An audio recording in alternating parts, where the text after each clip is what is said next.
বিরতির পর আবারও অনুষ্ঠিত হতে যাচ্ছে মহান স্বাধীনতা ও জাতীয় দিবস কুচকাওয়াজ।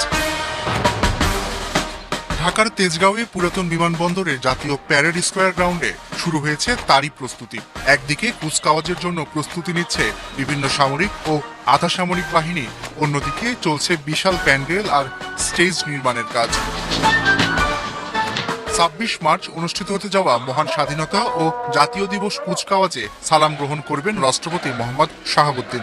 যোগ দেবেন প্রধানমন্ত্রী তারেক রহমান। তিন বাহিনীর প্রধান, মন্ত্রী পরিষদের সদস্য সহ সরকারের ঊর্ধ্বতন কর্মকর্তারা ছাড়াও উপস্থিত থাকবেন বিভিন্ন দেশের রাষ্ট্রদূত সহ দেশি বিদেশি অতিথিরা।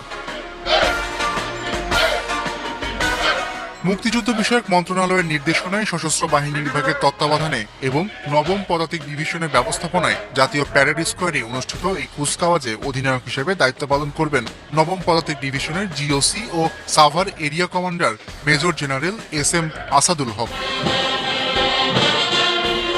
কুচকাওয়াজের একদম শুরুতেই থাকবেন বীর মুক্তিযোদ্ধারা। দুটি খোলা ট্রাকে চড়ে তারা অংশ নেবেন। কুচকাওয়াজে অংশ নেবে বাংলাদেশ সেনাবাহিনীর বিশেষায়িত ইউনিট, প্রেসিডেন্ট গার্ড রেজিমেন্ট, সাজোয়া, east Bengal, Bangladesh infantry regiment, artillery contingent, air defence contingent.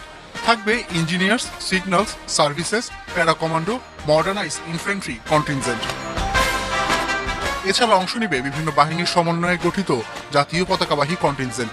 Bangladesh নৌবাহিনী, বিমান বাহিনী কন্টিনজেন্ট ছাড়াও border guard Bangladesh, Bangladesh coastguard, Bangladesh police, Bangladesh Ansar ও VDP, Bangladesh national cadet corps, Bangladesh jail, সম্মিলিত নারী কন্টিনজেন্ট। থাকবে ডগ স্কোয়াড ও অশ্বারোহী দল এবং প্যারাট্রুপার কন্টিনজেন্ট। মহড়ায় অংশ না নিলেও মূল কুচকাওয়াজে পদাতিক এসব বাহিনীর সঙ্গে যুক্ত হবে যান্ত্রিক বহরও। প্রতিদিন সকালে প্যারেড গ্রাউন্ডে অনুষ্ঠিত হচ্ছে এই মহড়া।